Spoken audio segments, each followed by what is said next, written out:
সাহাবায়ে কেরাম আশ্বস্ত হলেন, হ্যাঁ, সাধ্য মতো আল্লাহকে ভয় করাটা সম্ভব। আল্লাহর হক আদায় করে কারো দ্বারা ভয় করাটা সম্ভব না। এই ভয়ের নাম তাকওয়া। যিনি আল্লাহকে ভয় করবেন তার নাম মুত্তাকি। ভয়টা থাকার জায়গার নাম হলো অন্তর। তবে এটা চিরসত্য, এই ভয় তাকওয়া জন্মগতভাবে কেউ নিয়ে আসেন, এটা অর্জন করতে হয়।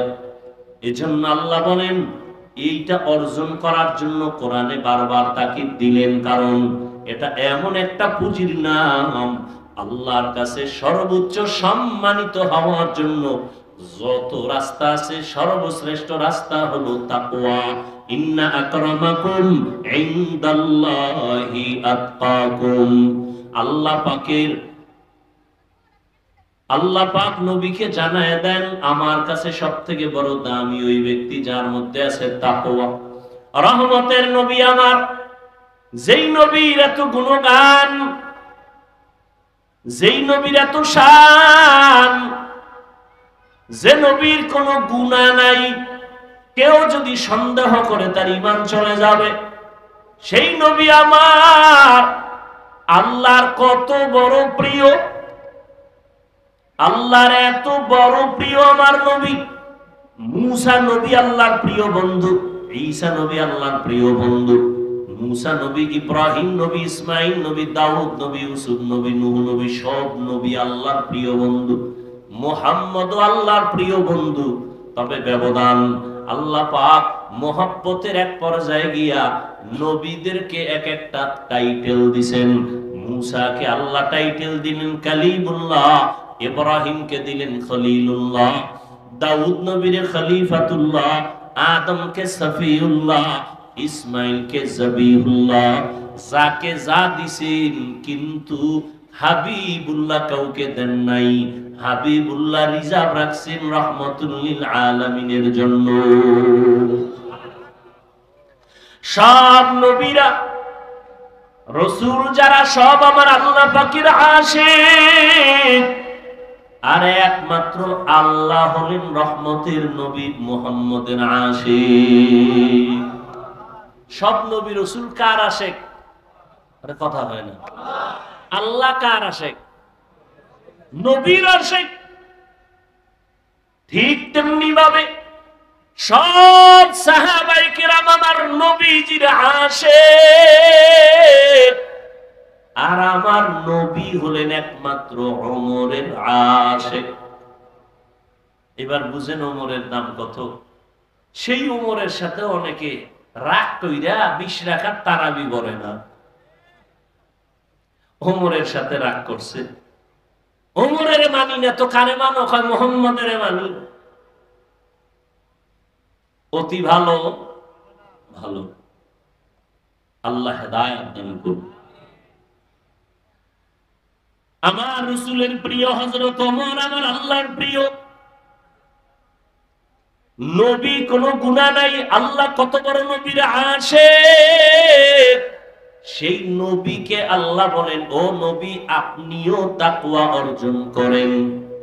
ইয়া আইয়ুহান নাবিয়্যুত্তাকিল্লাহ ওয়া লা তুতি'ল কাফিরিনা ওয়াল মুনাফিকিন। ও নবী আপনি কাফের মুনাফিকের অনুসরণ করবেন না। আল্লাহর ভয় অন্তরে জমা করেন। আল্লাহ বলেন তাকওয়া অন্তরে জমা করো। এটা গর্ব থেকে নিয়ে আসো নাই, অন্যের থেকে অন্তরে ঢুকাইতে হবে। কার থেকে ঢুকাইবা? তাকওয়া অন্তরে ঢুকানোর ঠিকানা দুইটা, এক হলো রমজানের রোজা, আর একটা হলো খাঁটি আল্লাহর বান্দা যারা মুত্তাকি, তাদের কলব হলো তাকওয়ার গোডাউন। রমজানের রোজার মাধ্যমে অন্তরে তাকওয়া অর্জন করো। খাঁটি আল্লাহ ওয়ালাদের সোহবত আর নেক নজরের দ্বারা অন্তরে তাকওয়া ঢুকাও। যতদিন পর্যন্ত অন্তরে আল্লাহর ভয় না আসবে, ততদিন পর্যন্ত আমি হাফিজুর রহমান কেন, মক্কা মদিনার ইমাম কেন, আমার আল্লাহর নবীও যদি বয়ান করে কপালে কালেমা জুটে না। জাহান্নামের ভয় অন্তরে নাই, এজন্য নবীর মতো ব্যক্তির বয়ান শুনিয়া আবু জাহাল কালেমা পড়ে না। আর যখন জাহান্নামের ভয় অন্তরে ঢুকলো, তখন ওমরের মতো বান্দা নবীকে জবাই করতে গিয়াও কালেমা পড়ে ফেলে।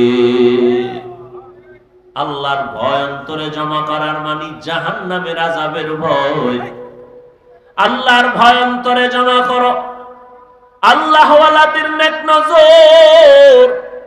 লিকুল্লি শাইইন মা'দিনুনা মা'দিনুত তাকওয়া কুলুবুল আরিফিন।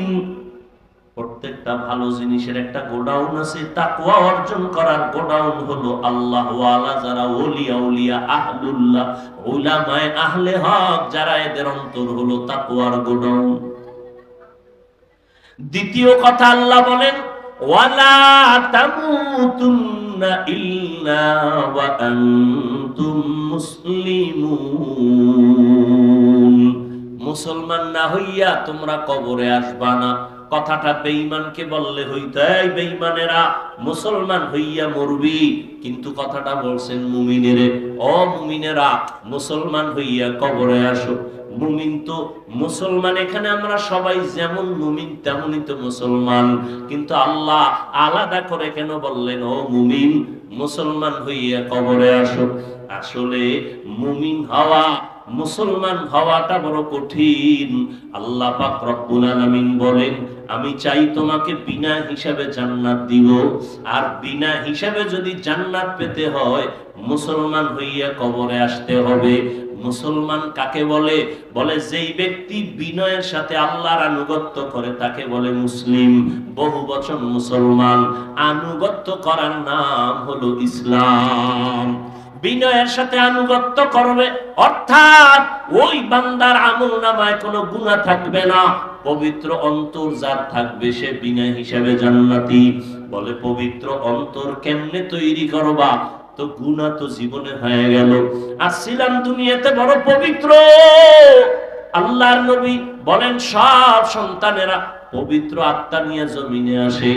এই সন্তান আস্তে আস্তে গুনার কারণে তার আত্মা অপবিত্র হয়।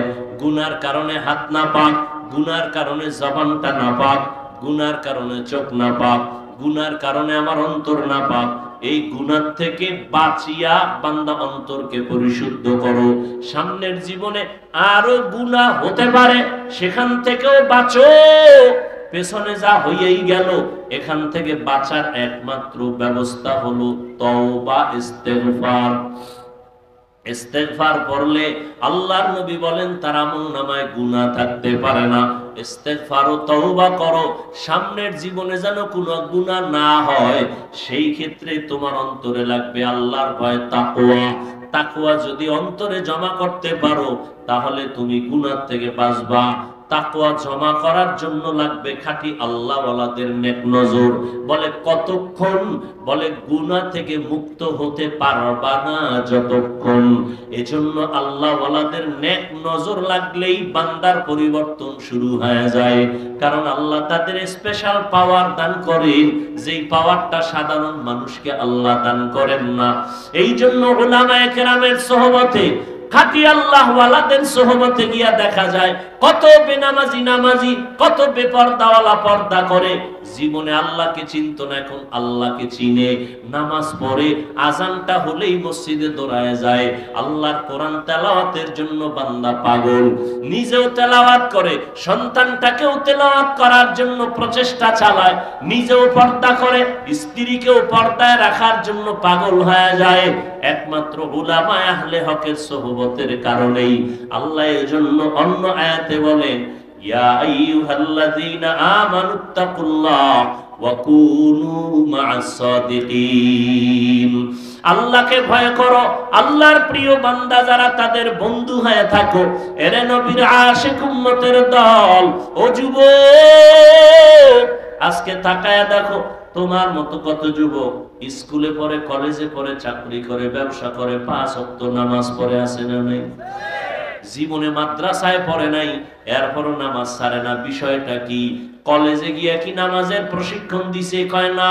স্কুলে কি নামাজের ট্রেনিং হয়? কয় হয় না। তো নামাজ পড়ে কেন? বলে এর সাথে কোরআনওয়ালার সম্পর্ক আছে, উলামায়ে আহলে হকের সম্পর্ক আছে, দাওয়াত ও তাবলীগের সম্পর্ক আছে। এই জন্য ছেলেটা কলেজে পড়িয়াও নামাজ ছাড়ে না, স্কুলে পড়িয়াও নামাজ ছাড়ে না। ও যুবক, মনটাকে বুঝাও। ড্রাইভারি করে, রাস্তায় গাড়ি চালায় যুবক, আজান হলে নামাজে দাঁড়ায় যায়। নিজের একটু বুঝাও, তুমি কেন পারবা না? তোমার মতো যুবক সন্তান মাছ ধরে, কৃষি কাজ করে, শ্রমিকের কাজ করে, চাকরি করে, ব্যবসা করে, নামাজ ছাড়ে না, তুমি কেন পারবা না? আল্লাহর কাছে তওবা করো। হতভাগার পক্ষে বুঝি চলে গেলা, এখনো সময় আছে, তওবা করে নাও। পেছনের গুনাহ থেকে ইস্তেগফার করো, আল্লাহকে বলো, হে মালিক, জীবনে তো শয়তানের ধোঁকায় পড়ে, নফসের ধোঁকায় গুনাহ করেছি, কত নামাজ ছাড়লাম, কত বেপরদায় চললাম। আজকে থেকে তৈরি হয়ে গেলাম, আর নামাজ ছাড়বো না, বেপরদায় চলবো না। মা বাবার দোয়া নিয়া, উলামায়ে কেরামের পরামর্শ নিয়া 5 ওয়াক্ত নামাজ পড়বো, আর কোনোদিন দাড়ির মধ্যে অস্ত্র লাগাইব না। আল্লাহর কাছে বান্দা যদি খাঁটি ভাবে বলতে পারে তওবার নিয়তে, আল্লাহর নবী বলেন, বান্দা হাজারো লাখো গুনাহ যদি করে, আল্লাহ মুহূর্তে মাফ করে দিবেন। জানি না কার অন্তর নরম হবে, তওবার দরজায় ফিরে আসবে। যাদের কপাল ভালো, আল্লাহর কাছে যারা খাঁটি মনে তওবার নিয়ত করবে, আল্লাহ দরজা খুলে দিবেন। হেদায়াতের মালিক আল্লাহ।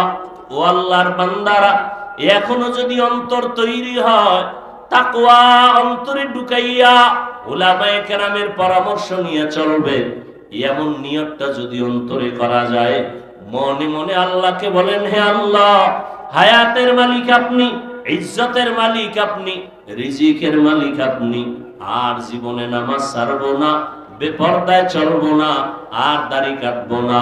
মা বাবার দোয়া নিয়া, উলামায়ে কেরামের পরামর্শ নিয়া আমরা নামাজ পড়বো, নবীর তরিকায় চলবো। আল্লাহ আমাদের খাঁটি তওবা করার তৌফিক দান করেন, আমিন। লা ইলাহা ইল্লাল্লাহ, লা ইলাহা ইল্লাল্লাহ, লা ইলাহা ইল্লাল্লাহ, মুহাম্মাদুর রাসূলুল্লাহ।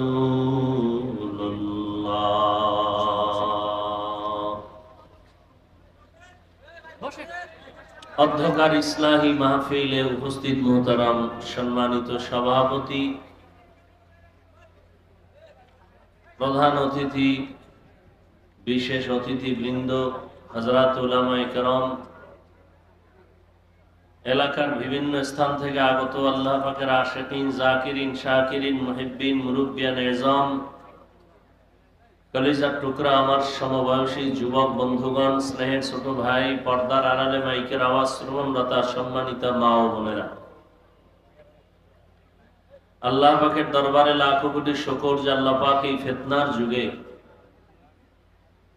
হাজারো লাখো মানুষের মধ্য থেকে বাছাই করে পৃথিবীর শ্রেষ্ঠ মজলিস, উলামায়ে আহলে হকের মজলিস, গুনাহ মাফের মজলিস, তওবা কবুলের মজলিস, এই বরকতি মজলিসে আমাদেরকে আসা বসার তৌফিক দান করেছেন। নেয়ামতের শুকর আদায়ার্থে মুহাব্বতের দিল থেকে জবান খুলে পড়ি আলহামদুলিল্লাহ। দরুদ ও সালাম সৈয়দুল মুরসালিন, রাহমাতুল লিল আলামিন, শফিউল মুজনিবিন, খাতামুন নবিয়্যিন, সৈয়দুস সাকালাইন, ইমামুল মুরসালিন, শফিয়ে আযম, রাসূল আকরাম, রহমতে আলম, নবিয়ুল আরব আল আজম, হাবিব কিবরিয়া, আশরাফুল আম্বিয়া, সৈয়দুল আম্বিয়া, শফিয়ে মাহশর, সাকিয়ে কৌসর, আকা নামদার, মদিনাহ কা তাজদার, आफ़ताब नबूवत, फ़ख्र मौजूदात, सय्यदुल मखलूक़ात, हज़रत मुहम्मदुर रसूलुल्लाह सल्लल्लाहु अलैहि व आलिहि वसल्लम উপর সর্বোপরি সকল যাদের অক্লান্ত পরিশ্রমের মাধ্যমে আজই সুন্দর আয়োজন, সময় পরামর্শ অর্থ দিয়ে দোয়া করে উপস্থিত হয়ে মাইক লাইট প্যান্ডেলের ব্যবস্থাপনার মাধ্যমে সহযোগিতার হাত যারা বাড়িয়েছেন, এলাকার যুবক, বৃদ্ধ, ব্যবসায়ী, শ্রমিক, চাকুরিজীবী, বিভিন্ন শ্রেণী পেশার মানুষ, জনপ্রতিনিধি, প্রশাসন, উলামায়ে হযরত, আইম্মায়ে মাসাজিদ, মাদ্রাসা কর্তৃপক্ষ, প্রত্যেককেই আল্লাহ পাকের খেদমতের বরকতে দুনিয়াতে শান্তি, পরকালে চিরমুক্তির ব্যবস্থা করে দিন। হযরত উলামায়ে কেরাম কোরআন সুন্নাহ ভিত্তিক দিক নির্দেশনামূলক আলোচনা রেখেছেন। বিশেষ করে বাংলাদেশের প্রথিত যশা হাজারো লাখো আলেমের উস্তাজুল উলামা হযরত মাওলানা মুফতি দিলাওয়ার হোসেন দামাত বারাকাতুহুম, আল্লামা মুফতি আবু সাঈদ সাহেব দামাত বারাকাতুহুম, হযরতুল আল্লাম আব্দুল আউয়াল সাহেব দামাত বারাকাতুহুম সহ অনেক উলামায়ে কেরাম আলোচনা করেছেন। এবং আমার উস্তাজ মুহতারাম স্টেজে আছেন, যার দোয়া আর মুহাব্বতের টানে এখানে দাওয়াত নিয়েছি। সংক্ষিপ্ত কিছু কথা বলার জন্য হাজির হয়েছি। আমাদের মুরব্বী উলামায়ে কেরাম যে কথাগুলো বলেছেন, হয়তো অনেকে শুনেছেন, অনেকে শুনেন নাই। আল্লাহ পাক সবাইকে তাদের কথাগুলো সহি তরিকায় আমল করার তৌফিক দান করেন। উলামায়ে আহলে হক সহ সমস্ত উলামায়ে কেরামদের ইজ্জতকে আল্লাহ বেশি বেশি বাড়ায় দেন। ফেসবুকে লেখার দ্বারা, বিভিন্ন ষড়যন্ত্রের মাধ্যমে যারা আলেমদের ইজ্জতকে ছোট করার ষড়যন্ত্রে লিপ্ত, আল্লাহ ওদের হেদায়েত দান করুন। কোরআনে হাকিমের এক আয়াতে কারিমা সূরা আলে ইমরান থেকে তেলাওয়াত করেছি। নবীজির হাদিস থেকে একটি হাদিসের অংশ পড়েছি। আয়াত ও হাদিসের আলোকে ইখলাস ও রুহানিয়তের সমন্বয়, সহি নিয়তে, সহি তরিকায় সহি কিছু কথা বলার মতো, শুনবার মতো আমাকে আপনাদের প্রত্যেককেই আল্লাহ পাক তৌফিক দান করেন। বড় বরকতের মজলিস। আমি বান্দার গ্যারান্টি না থাকলেও বহু আল্লাহ পাকের খাস বান্দা এখানে আছেন যাদের আমিন কবুল হওয়ার আশা করা যায়। প্রথমে দোয়া করি আল্লাহ মাহফিলের বরকতে গোটা এলাকা বরকতপূর্ণ করে দেন। মাদ্রাসা কবুল করে নেন। মাদ্রাসার স্থায়ী জায়গার প্রয়োজন আল্লাহ ব্যবস্থা করে দেন। ঘর করার জন্য অনেক অর্থের প্রয়োজন, ইট, বালু, সিমেন্ট, রডের প্রয়োজন, আল্লাহ কুদরতের দ্বারা ব্যবস্থা করেন। আল্লাহ পাক জানেন কিভাবে করবেন। আল্লাহ আসমান থেকে নিচে এসে দিবেন না। আল্লাহ পাক কোনো বান্দা বান্দির মাধ্যমে করবেন। আল্লাহ যাকে পছন্দ করেন, যার টাকা আল্লাহর কাছে মোহব্বতের হবে, এরকম এক বান্দা হোক, বান্দি হোক, আল্লাহ তার টাকা কুদরতের দ্বারা কোরআনের এই মাদ্রাসার দরওয়াজায় পৌঁছায় দেন। ওলামায়ে কেরাম কারো কাছে গিয়া সুয়াল করবে, দৌড়াবে, এটা শান না। ওলামায়ে কেরামের কাছে অন্য উম্মতরা আসবেন, এটাই শান। আল্লাহ পাক সে ব্যবস্থা করে দেন। আমি যে আয়াত পড়েছি, আল্লাহ পাক রব্বুল আলামিন বলেন, ইয়া আইয়ুহাল্লাযীনা আমানুত্তাকুল্লাহা হাক্কা তুকাতিহ, হে দুনিয়ার মুমিন, তোমরা আল্লাহকে ভয় করো তথা তাকওয়া অর্জন করো, হক আদায় করে বা ভয় করার মতো। ওয়ালা তামুতুন্না ইল্লা ওয়া আনতুম মুসলিমুন, এবং কেউ তোমরা মুসলমান না হওয়া পর্যন্ত মৃত্যুবরণ করিও না। নবীজি বলেন, আলা কুল্লুকুম রাঈন ওয়া কুল্লুকুম মাসউলুন আন রাইয়াতিহি, সাবধান হে উম্মত, তোমরা প্রত্যেকেই দায়িত্বশীল। আল্লাহর আদালতে দায়িত্বের কারণে জবাবদিহিতার কাঠগড়ায় প্রত্যেককেই হাজির হতে হবে। আল্লাহর রাসূল এখানে প্রত্যেকটা মানুষকে দায়িত্বশীল করে দিলেন। হাদিসটা রাসূল যখন সাহাবায়ে কেরামদের সামনে ব্যক্ত করলেন, সাহাবায়ে কেরাম প্রশ্ন করলেন, ইয়া রাসূলুল্লাহ, দায়িত্বশীল কে কার উপর, কি পরিমাণ? নবীজি বললেন, যার অধীনে যারা বসবাস করে, অধীনস্থদের যিনি গার্ডিয়ান, মালিক, কর্তা, তিনি দায়িত্বশীল।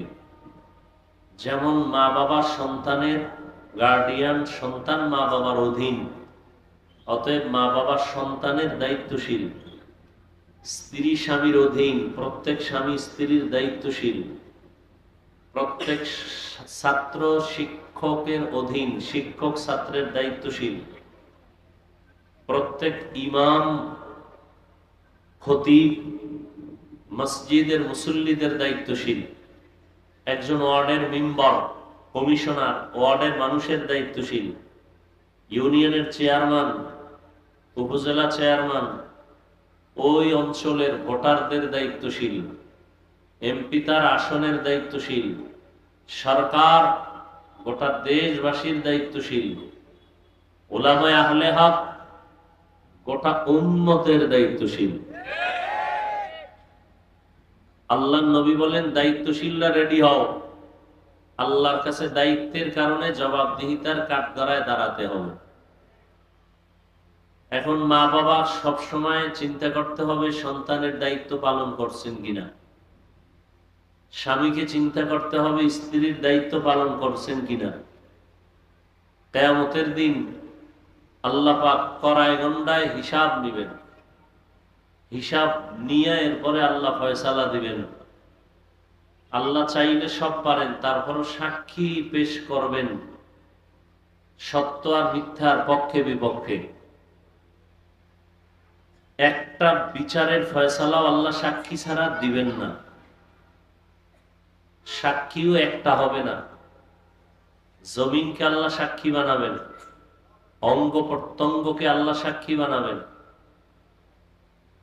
আমল নামাকে সাক্ষী বানাবেন, ফেরেশতাকে সাক্ষী বানাবেন। এগুলোর সাক্ষী নিয়া এরপরে আল্লাহ বিচারের ফয়সালা দিবেন। অতএব দায়িত্ব পালন করার দরকার। কতটুকু দায়িত্ব পালন করতে পেরেছি? সন্তান হযরত ওমরে ফারুক রাদিয়াল্লাহু তাআলা আনহুর দরবারে বাবার বিরুদ্ধে বিচার দিলেন। বাবা না, সন্তানের বিরুদ্ধে বিচার দিল বাবা। ওমরে ফারুক রাদিয়াল্লাহু তাআলা আনহু সন্তানকে তলব করলেন যে আপনি যেই সন্তানের বিরুদ্ধে বিচার দায়ের করলেন, সন্তানকে হাজির করেন। সন্তান আসলো। এই সন্তান, তুমি তোমার বাবার হক আদায় করো না কেন? সন্তান বললেন, খলিফাতুল মুসলিমিন, বাবার পক্ষ থেকে কি সন্তানের উপরে কোনো দায়িত্ব আছে? ওমরে ফারুক বললেন, হ্যাঁ আছে। বাবা পালন না করলে অসুবিধা বলে আছে? আমার বাবা তো কোনো দায়িত্ব আদায় করে নেই। প্রথম আমার মা আনতেছিল ঘরের মধ্যে, ভালো ভালো মা ঘরে আনে নাই। দ্বিতীয়, আমাকে দুনিয়াতে আল্লাহ পাঠিয়েছেন, প্রথম কি হক ছিল বলে একটা সুন্দর নাম রাখবে, বলে না আমার নাম সুন্দর রাখে নাই, জউল নাম রাখছে। আমরা বলি জুয়েল, সন্তানের নাম কোয়েল, দোয়েল, হাসি, বৃষ্টি, সবুজ, গম্বুজ, সন্তানের নাম, যেগুলো মুখে নিতে লজ্জা লাগে। অথচ সারা দুনিয়ার কোন বেঈমানের ঘরে আব্দুর রহমান নামে কোনো ছেলে নেই। সারা দুনিয়ার বিধর্মীদের ঘরে রহিমা নামের কোনো মেয়ে। আমরা কেন এত বেহায়া বেলাজা যে আমরা মুসলমানের ঘরে ঘরে বেঈমানের নাম? কোরআন হাদিসে কি ইসলামের নামে টান পড়ছে? কেন রাখেন না? আল্লাহ এমনি শান্তি দিবে। আল্লাহ আপনার কাছে ঠেকা। অথচ সহিহ হাদিসে আল্লাহ রাসূল বলেন, কিয়ামতের দিন একটা মানুষকে শুধু নামের বরকতে নাজাত দিয়ে দিবেন। সন্তানের নাম সাগর, হৃদয়, নদী, খাল বিলটা বাদ আছে মনে হয়, খাল বিল, মানে এর থেকে নির্লজ্জতার কিছুই হতে পারে না। এজন্য ১৫০০ বছর আগে রাসূল বলে গেছেন, লা ঈমানা লিমান লা হায়া আলা, যাদের লজ্জা নাই ওদের ঈমানই নেই। এগুলো কেন হচ্ছে শুধু লজ্জা নাই। আগের দিন, আগে বলতে কি 50 বছর আগে আমরা দেখছি, আমাদের বয়স আর কত, বাচ্চা হলে মুরব্বীরা আলেমের কাছে যাইতেন, হুজুর একটু খেজুর চিবাইয়া দেন, মিষ্টি চিবাইয়া দেন, আর বাচ্চার একটা নাম রেখে দেন। আর হুজুর টুজুর লাগে না, মোবাইল খুইলা গুগলে ঢুকছে, হ্যাঁ গিয়ে নাম দেখে, সন্তানের নাম আছে সব লাইন দেওয়া, সবুজ, পুতুল, হ্যাঁ সেন্টু, আরো কত কিছু আছে, বাস ওগুলো রেখে দিচ্ছে। আর কেউ কেউ চালাক আছে, ওরা ভালো একটা নাম রাখে ঠিক, কিন্তু ওটা ডাকে না। সন্তানের নাম বিপদ, বিপদ সন্তানের নাম বিপদ। একজন হিনাকে আমার তো মহা বিপদ।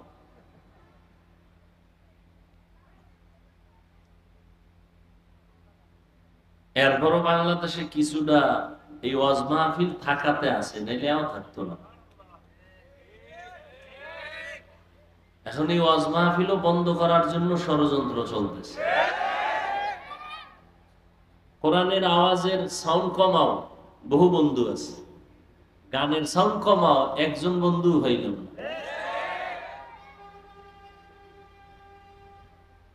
এই জন্য কাকে আপনি দোষ দিবেন?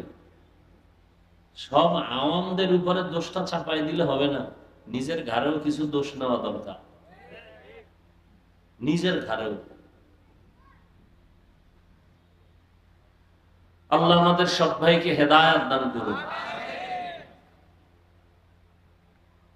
মা বাবার দায়িত্ব সন্তানের উপর, প্রথম একটা নাম রাখবে। قال النبي صلى الله عليه وآله وسلم من ولد له ولد فليحسن اسمه وأدبه فإذا بلغ فليزوج فإن بلغ ولم يزوج فأصاب اسما فإنما اسمه على أبيه أو كما قال النبي عليه الصلاة والسلام। পয়গম্বর বলেন, ও সন্তানের মা বাবা, জমিনের মধ্যে সন্তান ভূমিষ্ঠ যদি হয়, ভালো একটা নাম রাখো, 7 দিনের দিন তার চুল ফালাও, সমর্থবান যদি হওয়া আকিকাটা দাও, সুন্দর একটা নাম রাখো, আদব শিক্ষা দাও। দুনিয়াতে আদবের শিক্ষা শ্রেষ্ঠ শিক্ষক রহমতুল লিল আলামিন। নবীর শিক্ষা ছাড়া আর কোন আদবের শিক্ষা, সবগুলো বেয়াদবি, সবগুলো বেয়াদবি। জন্ম নিছে মুসলমানের ঘরে, বাবা মুসলমান, মা মুসলমান, ছেলের নাম আব্দুর রহমান, শিক্ষকের সাথে বেয়াদবি করে কেন? বলে মুসলমানের ঘরে জন্ম নিছে ঠিক, কিন্তু শিক্ষাটা মুসলমানি কায়দায় পায় নাই, মোহাম্মদের শিক্ষা পায় নাই, সালামটা দিতে পারে না, আইএ পাস বিএ পাস, দুনিয়ার সব পাস, দুনিয়ার সব পারে, আসসালামু আলাইকুম এই দুটা শব্দ শুদ্ধ করে পারে না। আর এক কুলাঙ্গারের বাচ্চা কোন জায়গায় বইয়া বলতেছে শুদ্ধ করে সালাম দিলে জঙ্গির গন্ধ পাওয়া যায়। আসসালামু আলাইকুম এই দুইটা শব্দ শিখতে কি মাদ্রাসায় যাওয়া লাগে? হ্যাঁ, অথচ বিএ পাস এই শব্দ দুইটা পারে না, সালাম দেয় সালামালাইকুম, তার মানে তোর উপরে খোদার গজব, হে ঘুরায় খাও আলাইকুম, তোর উপরে আগে বলুক। নির্লজ্জ মুসলমান, সালামটা পর্যন্ত শিখে নাই, সালাম দেয় মানে তোর উপরে গজব, সালামালাইকুম মানে তোর উপরে আল্লাহর গজব, অথচ সালাম শান্তি, আসসালামু আলাইকুম, বাস এতটুকু শব্দ শুদ্ধ করে পারে না, দুনিয়ার সব আকাম পারে। আল্লাহ হেদায়েত দান করুন। আপনারা চিল্লেন না, এখানে চিল্লানের কিছু আছে, ভালো এত গজব গেল দেশটা, এরপরও ভালো হইলেন না। আপনারা এই আবেগ টাবেগ দিয়ে আমগো হুজুর গো বহুত বিপদে ফেলাইছেন, আর কত ফেলবেন। বহুত তাল দিছেন হুজুর গো, ইমামরে দিয়া নাই, আমনে নাই, ইমামরে তাল দিছেন, আজকে সাইজ করে লাইবেন এই সাইড। হুজুর তো বুঝে লাইছে যে খুব করতে পারলে মনে হয় সম্মান বাড়বে, এমন করা করছে, সব গেছে গিয়ে হে নাই। এখন একদল কাজ সূর্য ডুবার আগে যেন আপনি বাড়িতে ঘুরে আইয়েন, বাস গেছে ইমাম সাহেব। এই সমস্ত আবেগ বন্ধ করেন। এটা ওয়াজের প্যান্ডেল। আওয়ামী লীগ নাই, বিএনপি নাই, রাজনৈতিক দলের লোক আসছে না। এই আপনাদের চাষারার কোন রোডের পাশে আওয়ামী লীগ ওয়ালারা যদি জনসভা দেয়, বিএনপি যাবে? এই সত্য কথা বলুন। বিএনপি ওয়ালারা জনসভা দিলে আওয়ামী লীগ যাবে? এখানে সব আসছে কেন একসাথে? বুঝেন কিছু, আবেগ দেখান না। হুজুর ইমান মাফেন বয়ে বয়ে। কিছু হুজুর আছে আপনাকে আবেগে লাফায়। এটা আওয়ামী লীগের লোক আসবে কেন? বিএনপির লোক আসবে কেন? এটা কোরআনের মাহফিল, এখানে আমল আখলাকের কথা হবে। এখানে রাজনীতির লোক আসছে কেন? কয়েকটি সব গাট্টি বেন্দারা পর্দার বাইরে ফালাইয়া দিছে। এখানে আসছে আল্লাহর মহব্বতে, রসুলের মহব্বতে। কি মসজিদে তাবলিগওয়ালারা ডাকে, সরমনেওয়ালারা যাবে? কথা বলেন না কেন? সরমনেওয়ালারা যদি এখানে জিকির হবে, তাবলিগওয়ালারা বসবে? বসে না, স্বাভাবিক। সোজা কথাটা স্বীকার করেন না কেন? এখানে সবাই আসছে, তাবলিগের লোক নাই, চরমনের লোক নাই, উজানির লোক নাই, গাঞ্জা করো, বেনামাজিও, বেপর্দাওয়ালা, পিছনে আমারে কাফের বলে সেও আছে। বুঝতে হবে এটা, এটা রাজনীতির মঞ্চ না, এই জন্য আছে। এটা রাজনীতির মঞ্চ, রাজনীতির বক্তা, এই রাজনীতির মঞ্চ না, এই জন্য আছে। আমি যদি রাজনীতি করতে মনে চাই প্রচলিত, তাহলে রাজনীতির আলাদা মঞ্চ আছে না? কি নাস্তিকদের মঞ্চ আছে, নাস্তিকদের বিরুদ্ধে জ্বালাময়ী ভাষণ দেওয়ার হুজুরগ মঞ্চ আছে না? কথা বলেন না কেন? রাজনীতি করতে চাইলে হুজুরগ মঞ্চে যাও। খেলাফত আন্দোলন, খেলাফত মজলিস, ইসলামী আন্দোলন, জামায়াত, অভাব নাই। ওখানে গিয়ে চিৎকার দাও, সরকার 12 ঘন্টার মধ্যে লাল বাতি জ্বালায় দিন। কি কথা বলেন না কেন? এটা রাজনীতির মঞ্চ। রাজনীতির মঞ্চে রাজনীতির আলাপ। আমাদের মুরব্বী যার 45 মিনিটের বয়ানে এ দেশের চূড়ান্ত টাকা 5 ওয়াক্ত নামাজি হয়েছে, চরমনার জমিনে ঘুমন্ত সৈয়দ ফজলুল করিম রহমতুল্লাহ আলাইহি। জীবনভর দেখছি আর শিখছি। কি দেখছি? বয়ানের স্টাইজে জাহান্নামের বয়ান, মনে হয় সে দুনিয়াতে নেই। কবরের আযাবের বয়ান, কত বড় নিকৃষ্ট অন্তরওয়ালা। কয় আমরা খালি কবরের রস করি কেন? আমরা কেন জাহান্নামের রস করি? কি রস করব? আল্লাহ করলে আমি করব না কেন? কি আজীব ব্যাপার। আমার রসুলের যুগে আলাদা কোনো রাজনৈতিক পার্লামেন্ট ছিল না। যেখানে ইমামতি করতেন ওটাই ছিল রাষ্ট্র পরিচালনার মঞ্চ। মসজিদেই ইমামত, মসজিদের মাধ্যমেই খেলাফত। কথা বুঝেন নাই? আর এখন মঞ্চ আলাদা হয়ে গেছে না? আজকে যদি বলি আমি আজকে এখানে রাজনৈতিক বয়ান করব, সরমনের হুজুর আসবে, অমুক আসবে, তাহলে এখানে সবাইকে আসবে? বলেন, সত্য কথাটা বলেন, আসবে? সহজ কথাটা কেন বুঝেন না?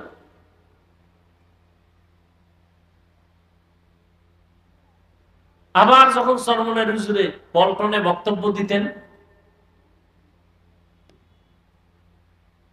মনে হয় সে দুনিয়ার জগৎ সম্পর্কে শিক্ষক, কবর জগৎ, আখেরাত সম্পর্কে তার কোনো চিন্তাই নেই। সে এখন রাজনীতি মানুষকে শিখাইতেছে। মনে হয় রাজনীতির শিক্ষক হয়ে মানুষকে রাজনীতি শিখায়।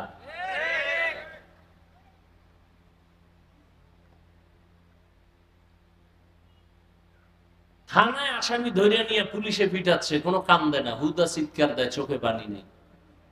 আর ওয়াজের প্যান্ডেলে একজন আল্লাহওয়ালা বয়ান করতেছেন, 200 হাত দূরে বসে একটা যুবক চিৎকার করতেছে, কাঁদতেছে, ওরে মারলো কে?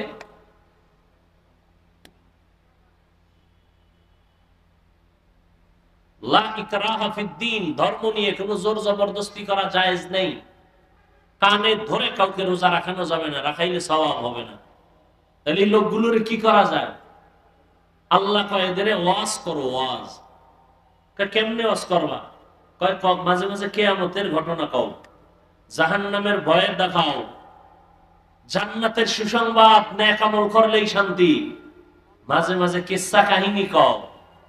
কি কও? কিসসা কাহিনী কয়। ওরা কিসসা কাহিনীর পৃথিবীর শ্রেষ্ঠ কিতাব কোরআন শরীফ, হাদিস শরীফ কিসসা কাহিনীর শ্রেষ্ঠ কিতাব। ওই মূর্খরা জানে না কোরআন শরীফে হাতির কিসসা নাই। এই পণ্ডিত সাহেবরা বলেন না কেন? কোরআন শরীফে সাপের কিসসা নাই। কোরআন শরীফে গরুর কিসসা দিয়েই তো সূরা বাকারা শুরু। কিসসা কাহিনী কয়। কিসসার গাইড বুক শ্রেষ্ঠ কিতাব কোরআন শরীফ, কিসসা কাহিনীর শ্রেষ্ঠ কিতাব হাদিস শরীফ। পিপিলিকার কিসসা নাই কোরআনে, হাতির কিসসা নাই, বাঘের কিসসা নাই। কি আজীব কথা। মশা মাছির কিসসা আছে না নাই? স্পষ্ট। সূরা আনকাবুত, সূরা নামল পিপিলিকার সূরা, সূরা ফিল হাতির সূরা। এই সব ভেজালের মূল। আমি তো মাঝে মাঝে কই যেন জলে এক দলে। আমি যে বলি বেঈমান নিয়ে টেনশন নাই, টেনশন হলো ইসলামের ব্যানারওয়ালা মুনাফিক নিয়ে। ভেজাইলে হইলো মুনাফিকেরা। চাপাবাজি করে আমরা ইসলাম চাই। তোমার দাড়ি নেই কেন? ইসলাম চাই। মাথায় টুপি নেই কেন? ইসলাম চাই। মদিনার পোশাক নাই কেন? চাপাবাজি করে আমরা ইসলাম চাই। ইসলাম চায় না, ইসলামের নাম ব্যবহার করে ক্ষমতার চেয়ার চায়।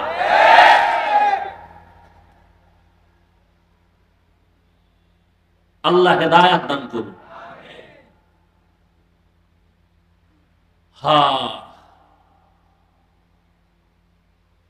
আজকে সারা দেশের মধ্যে হাজারো লাখো মানুষ দ্বীনের পথে তাবলীগের কারণে। কি ঠিক না? রহমতের নবী, কত নরম প্রকৃতির নবী, রহমাতুল লিল। আল্লাহ কয় আল আসরি ইন্নাল ইনসানা লাফি খুসর। আসরের শপথ, সব মানুষ জাহান্নামে। কিন্তু নামের ব্রেক লাগাইছেন পরে। নবী কি কয়? কুল্লু উম্মতি ইয়াদখুলুনাল জান্নাতা, সব উম্মতেরা জান্নাতি। পরে গিয়ে কয় কিন্তু আল্লাহ কয় আগে সব কি? কথা বল, সব জাহান্নামী। কিন্তু লাগায় কয় না, 4 গুণালারা জান্নাতি। আর নবী আগেই কয় সব জান্নাতি। রহমতের নবীর রহমতের আওয়াজ। কিন্তু যারা আমি মুহাম্মদের মানে না তারা না। যারা মুহাম্মদের মানে না তারা না। সাহাবায়ে কেরাম কয় ইয়া রাসূলুল্লাহ আপনারা মানে না কারা? আবার ওদিক গেলে আরেক ঝামেলা।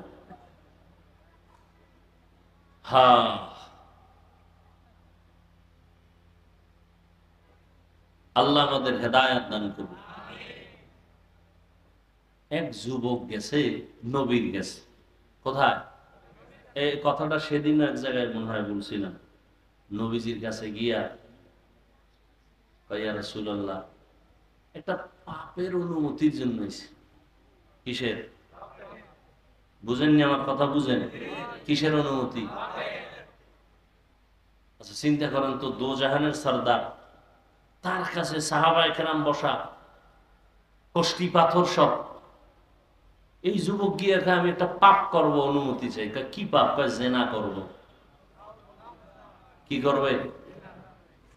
আচ্ছা আমার দ্বারা যদি এরকম কেউ ওই রাস্তায় বইয়া একজনে ধরছে, কই যাও? কয় হুজুরের দ্বারা। কেন? এই পাপের জন্য অনুমতি। কি পিডাটা তো হয়নি শুরু হয়েছে, তোরা হেনি অনুমতি দিয়ে দিই। স্বয়ং রসুলের কাছে হাজির হয়ে গেছে। সাহাবায়ে কেরাম ভেতরে রাগ থাকলেও চুপ, কারণ রহমতের নবী এখানে হাজির। দেখেন সব সাহাবায়ে কেরাম ভেতরে আগুন, রহমতের নবী চুপচাপ কাছে টানছে, আসো আরো কাছে আসো। নবী এসে এবার কাছে, মাথায় হাত দিয়া, গলায় হাত দিয়া, একটা মোহাব্বতের আলিঙ্গন দিয়ে এবার কয় তুমি জিনা করবা? কহ কার সাথে? তোমার বোনের সাথে? সি সি সি সি নবী কি বলেন, কেউ করে? ও তাহলে তোমার আম্মুর সাথে? নাউযুবিল্লাহ, নবীজি কি বলে? আচ্ছা আচ্ছা করবা না? না কখনোই। ও তা তোমার চাচি? বলে না নবী, তার চাচির সাথে। তোমার ফুফি? না। তোমার খালা? এভাবে নবী কয়েকজনের নাম টাম কইয়া এবার তুই কাল্লাম করবি কোন একটা মেয়ের সাথে? বলে হ্যাঁ। সেই মেয়েটাও তো কারো না কারো বোন, কারো না কারো মাও হতে পারে। রহমতের নবীর নরম কথা ভিতরে ঢুকে গেছে। যুবক কাইয়া রাসূলুল্লাহ মাফ করে দেন, তওবা করায়া দেন, জিন্দেগিতে আর এই গুনার কাছেও যাব না।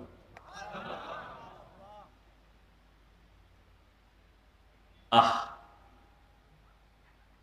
ফাবিমা রাহমাতিম মিনাল্লাহি লিনতা লাহুম ওয়ালাউ কুনতা ফাদদান গালিযাল কলবি লানফাদ্দু মিন হাওলিক। ও নবী, আপনার অন্তর খুব নরম। যদি কঠোর হইতো তাহলে সব ভেঙে যাইতো, ভেঙে। কিন্তু নরম, এতটাই নরম যে আপনার কথা শুনে দুশ্মনও বন্ধু হয়ে যাবে। লা তামুদ্দান্না আইনাইকা ইলা মা মাত্তা'না বিহি আজওয়াজাম মিনহুম ওয়া লা তাহজান আলাইহিম ওয়াখফিজ জানাহাকা লিল মুমিনিন। নবীরে কয় আপনি মুমিনদের বেলায় ডানা মেইলা বিছায় দেন, ডানা বিছায় দেন, সবাই যেন আইসা জায়গা পায়, হিংসার বিন্দু কোনো যেন আশ না থাকে। ডানা বিছায় দেন মুমিনের জন্য। এই জন্য মাত্র 13 বছর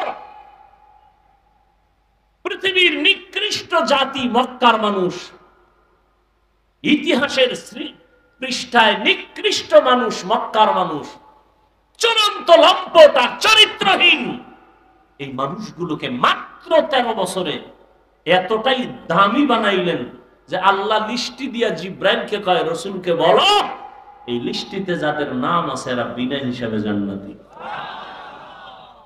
কয় বছরের ব্যবধান? মাত্র 13 বছর। রহমতের নবীর আদর্শ আচরণ, জীবনে কোনোদিন গালি দেন নাই, হাজারো গালি শুনছেন, কোনোদিন জবাব দেন নাই, চোখ তুলে কোনোদিন কারো সাথে গরম চোখে তাকান নাই। ইনি হলেন রহমতের নবী। মাত্র 13 বছরে পুরা মক্কা নগরী ফুলের বাগান হয়ে গেল। আবু বকরের মতো বান্দা, ওমরের মতো বান্দা।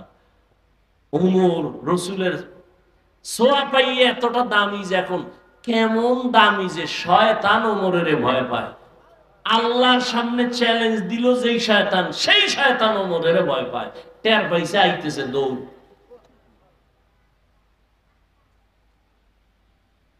নবী কি কয়? শয়তান আমারও ধোকা দেয় না, আমার দ্বারা আমি কালেমা পড়ায় ফেলাইছি।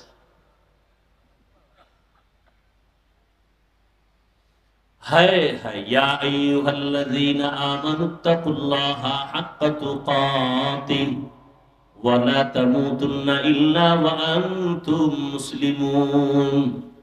আমি মাঝে মাঝে মিডিয়া এক সময় পুরো বন্ধ করে দিছি, আবার এই এক সপ্তাহ ধরে ভাবতেছি আবার সব বন্ধ করে দেবো কিনা। চিন্তায় আছি, বড় টেনশনে আছি। আমার এটি দরকার নাই, ওরা যদি একটু কইরা উম্মতের ফায়দা হয়তো করবে।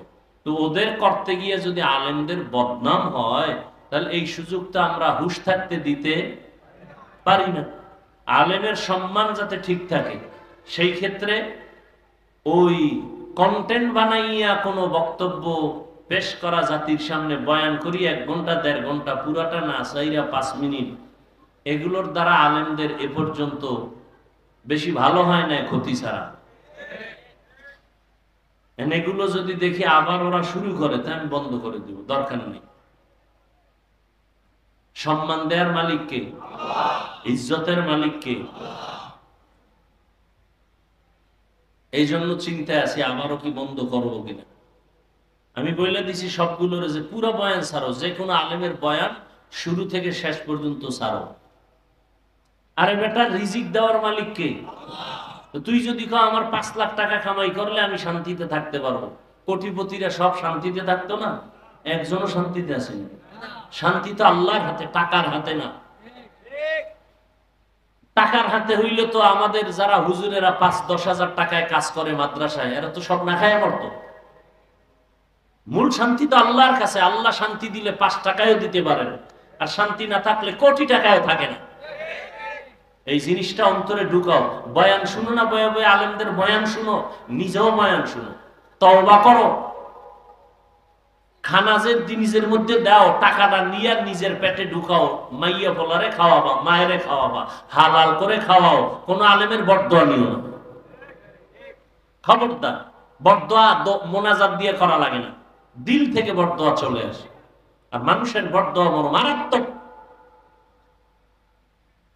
আমার বয়ান সহ কোন ওলামায়ে কেরামের বয়ান কাট করে আলাদা আলাদা বয়ান করছি আমি। কোন একটা বিষয়ে কথা বলছি, সেখানে আমার সাথে এক মহিলার ছবি বা কোনো এমপির ছবি, এমপি মহিলা হোক বা কোনো লাইনের, এই ছবিটারে এক করে একসাথে দিয়া, এগুলো ছাড়া, এগুলো কবিরা গুনাহ না? এটা সওয়াব না গুনাহ? কেন করো তোমরা এই গুনার কাজ? দেখো, হালাল পথটাকে তোমাদের চালাকির কারণে হারাম হয়ে যাইতেছে। পথটা হালাল তুমি করে নিলেই হয়, একটু চালাকি করছো, এখন তোমার জমিটা হারাম হয়ে গেল। আর এই হারাম টাকা তোমার মাইয়া বলারে খাওয়াও, তোমার লজ্জা করে না? মানুষের কি বয়ান করো? হালাল রাস্তাটাকে তুমি চালাকি করে হারাম বানাইতেছো। তোমার মধ্যে জাহান্নামের ভয় নাই, মরণের ভয় নাই। তুমি চিন্তা করবা যে আমি সওয়াবের নিয়তে করি, উম্মত আলেমদের বয়ান শুনবে, দিনের পথে আসবে। এতে যদি 5 টাকা হয়, ওই 5 টাকা আল্লাহ 5 লাখ টাকার বরকত দিবে। এই বিশ্বাস নিয়ে কাজ করো। এ অনেকের দাড়ি নেই, আমি সামনে থেকে এই চিন্তাই সব চিন্তা করে এই চিন্তা করতে বাদ দিয়ে দিব সব। নামাজ ঠিক মতো পড়ে না। আমি তো একটা কিছু লাইন করছিলাম যে হেডিও আমার কথা বলে না, সব বাদ দিয়ে দিব। নামাজ নেই, খালি ধান্দা করে থাকো, নামাজ টামাজ না পড়লে জব কে দিন? আল্লাহ একটা রাস্তা খুলে দিছে, রিজিকের মালিক কে? আল্লাহ রাস্তা খুলে দিছে, এটাকে আল্লাহর মোহাব্বত নিয়ে কাজ করো। এই রাস্তা তো আছে, তুমি কেন এটাকে বন্ধ করে তুমি মন মতো নামাজ নাই, মা বাবার খেদমত নাই, ওলামায়ে কেরামদের বরদোয়া নিয়ে চললে তো তোমার জিন্দেগি বরবাদ, তোমার ভবিষ্যৎ প্রজন্ম, সন্তান, তোমার পরিবার সব ধ্বংস করে গেল, তুমি একা। আল্লাহ হেদায়েত দান করুন। আমার বয়ান যারা কাট করে ছাড়ে, আমি সবাইকেই বলি, সবার ওলামায়ে কেরামের পুরা বয়ান দিবা। এরপরে যদি কাট করে ছাড়ে, এটি একেবারে ভালো করে তদন্ত করে দিবা, ওরে সবার সামনে এখান থেকে উঠে দিবা। এরপরে যদি না, তবু সবটির বিদায় সালাম, আর আমার রেকর্ড দরকার নেই। এমনি ভয় লাগতেছে, বাংলাদেশে ওয়াজমজ থাকবে না, ওই বিদেশে গেলে এরকম এই ছোট্ট হল রুমে তাও মাইক, ওই বক্স দিয়ে ওয়াজ করে। আমগো কারণে, এই ফাইজলামির কারণে, চালাকির কারণে এই ওয়াজ বন্ধ হয়ে যায়। এজন্য সরকার দায়ী না, বেঈমান দায়ী না, মুনাফিকেরা দায়ী। মুনাফিক দায়ী।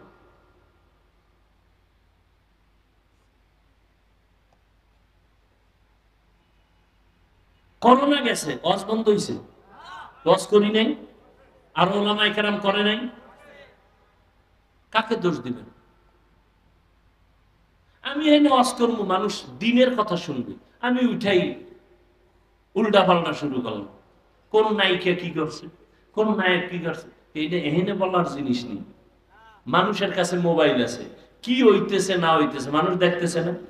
আমি বক্তা, মানুষ আসছে একটা ভক্তি নিয়ে। সেদিন এক জায়গায় গেছি, হুজুর অমুক বক্তা দাওয়াত দিয়ে আমাকে এলাকায় নিষেধ। কে? ওর বয়ান তো খারাপ না। কয় না, পাবলিক তো বড় কঠিন। কি হয়েছে? কয় স্টেজে ওঠার আগে গেছে বাথরুমে, তো অজু না করে ওয়াজ শুরু করছে। যারা একটু মোটামুটি নামাজ, এরা কইছে জীবনে আর অজি হুনুন। সাধারণ মানুষ কতটা ভক্তি করে আলেমকে। পজিটিভ নেন, নেগেটিভ নেন কেন? সাধারণ মানুষ আমাদেরকে কতটা মহব্বত করে। এই মহব্বতটা কি টাকা দিয়ে হয়? আল্লাহ অন্তরে ঢুকাই দিয়েছেন কোরআনের বরকতে। উঠা নাইকে কি করছে, অমুকে কি করছে। আমার এখানে প্রত্যেক মাসের দ্বিতীয় শুক্রবার ইসলাহি ইজতেমা হয়, ওলামাদের জন্য আলাদা একটু সময় দেই। এই বিষয়গুলো আমি বলি, বয়ানকে আরো সংযোজন করা দরকার, সংযত হওয়া দরকার, মার্জিত ভাষায়। এখন আর কোনো গোয়েন্দা টোয়েন্দা লাগে না। সেদিন গেছি এক জায়গায় ওয়াজ করতেই দেবে না আমার, ভিন্ন পার্টি যারা আমাকে কাফের কইলে খুব খুশি। হ্যাঁ, পরে বললাম ভাই কাফের টাফের বলা বাদ দাও, কিছুদিনের মধ্যে আমাদের সব আলেম এক স্টেজে চলে আসবে ইনশাআল্লাহ। আপনারা সাধারণ মানুষ কিলাকিলি করে লাভ কি? ওলামাদের মধ্যে দূরত্ব কিন্তু কমতেছে, খেয়াল করছেন কেউ? কোনো হুশই নেই। ওলামায়ে কেরামদের মাঝে দূরত্ব কমতেছে আগের তুলনায়। এরপর কোন আলেম এখন মন গড়া বয়ান করে কেউ ধরা লাগবে না, সার নাই, একটু উল্টা পাল্টা কইছে, পরের 2-3 দিন পর আবার লাইভে ভুল হয়ে গেছে। যুগটা কেমন যুগ দেখছেন নি? এখন আর কেউ ধরার দরকার নাই, নিজেই ধরা। অতএব সবাই এক হওয়ার চেষ্টা করেন। আজকে বাংলাদেশে মসজিদ বেশি না কম? মাদ্রাসা, তাবলীগ, আলেম ওলামা, ছাত্র, পীর মুরিদি বেশি। হাতে গোনা মাত্র কয়েকটা নাস্তিক। এরপর আমরা দুর্বল কেন? বিষয় কি? একমাত্র কারণ আমাদের ভেতরে একতাবদ্ধতা নাই। সাববেজির লড়াই চলে আমাদের অন্তরের ভেতরে। আল্লাহ লড়াইয়ের থেকে, হিংস্র আক্রমণ থেকে আল্লাহ আমাকে হেফাজত করেন, গোটা উলামায়ে কেরামদেরকে হেফাজত করেন। এক মঞ্চে, এক মনে, এক ধ্যানে, ইখলাসের সাথে দ্বীনের কাজ করার সবাইকে তৌফিক আল্লাহ দান করেন। ফেসবুক লে সারাদিন, আরে আলেম আলেমের কিছু বলবে সেটা ভিন্ন কথা। তুমি ক্লাস 8-এ পড়ো, না হয় মাদ্রাসায় তুমি কাফিয়া পড়ো, না হয় শারহে বেকায়া পড়ো। তোমার এইরকম দুঃসাহস কেমনে হলো যার একজন আলেমের বিরুদ্ধে ফেসবুকে লেখো? মা বাবার অভিশপ্ত সন্তান ছাড়া আলেমের বিরুদ্ধে ফেসবুকে লিখতে পারে না। মা বাবার অভিশপ্ত সন্তান, ওর উপরে মা বাবার বর্তয়া, মা বাবার অভিশাপ, এমন সন্তানেরাই আলেমদের বিরুদ্ধে লিখতে পারে, এছাড়া কেউ পারে না।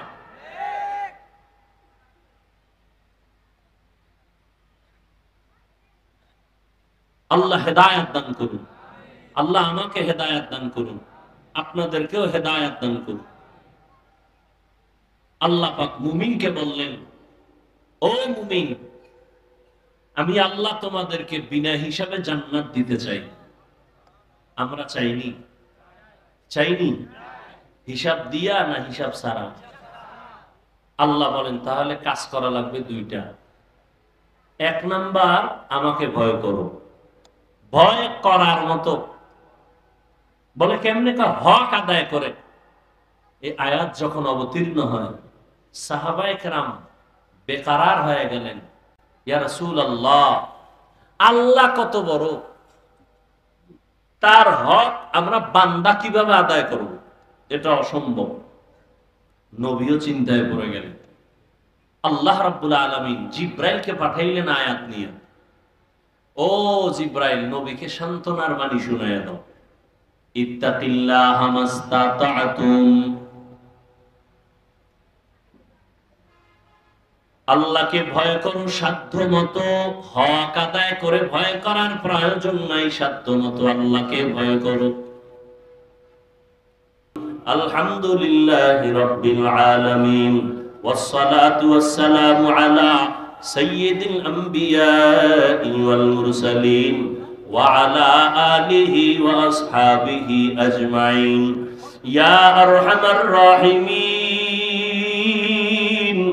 ইয়া আরহামার রাহিমিন, ইয়া আরহামার রাহিমিন। রব্বিরহামহুমা কামা রব্বায়ানি সগীরা। আল্লাহুম্মা ইন্নাকা আফুউন কারীম তুহিব্বুল আফওয়া ফা'ফু আন্না। আল্লাহুম্মা ইন্না নাসআলুকা রিযাকা ওয়াল জান্নাহ ওয়া নাউযু বিকা মিন সাখাতিকা ওয়ান নার।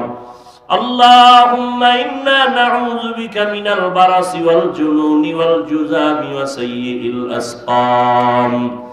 রব্বানা যালামনা আনফুসানা ওয়া ইন লাম তাগফির লানা ওয়া তারহামনা লানাকুনান্না মিনাল খাসিরিন।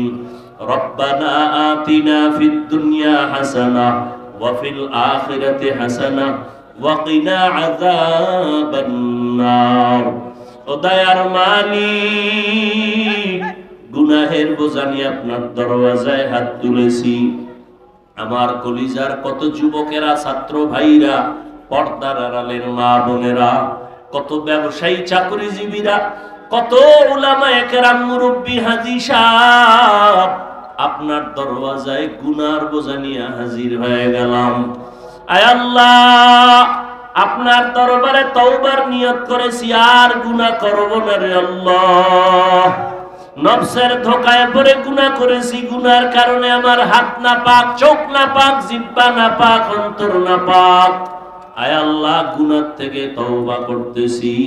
আয় আল্লাহ, আর নামাজ ছাড়বো না, দাড়ি কাটবো না, বেপরদায় চলবো না, মা বাবার সাথে বেয়াদবি করব না, উলামায়ে কেরামের পরামর্শ নিয়ে চলবো, নবীর তরিকা মেনে চলবো। আয় আল্লাহ, আমাদের তওবা কবুল করে নেন, তওবার উপরে মজবুত হইয়া চলার তৌফিক দান করেন। আয়োজনকারী সহযোগিতাকারীদের কবুল করে নেন, এ মাহফিল নাজাতের জরিয়া বানায় দেন। মাদ্রাসা কবুল করে নেন, আসাতেজায়ে কেরাম, ছাত্র ছাত্রী কবুল করে নেন। এলাকায় শান্তি দান করেন আল্লাহ। মা বোনদের আবেদা বানায় দেন, সন্তানগুলো নেককার বানায় দেন। আয় আল্লাহ, সারা দুনিয়াবাসীকে মাফ করে দেন। বিদেশের ঘরে যারা চাকরি করে, ব্যবসা করে, হেফাজত করেন। আয় আল্লাহ, মেহেরবানি করে ফিলিস্তিনের মুসলমানের কান্নার আওয়াজ কুদরতে রহমতের চাদর বিছাইয়া হেফাজত করেন আল্লাহ।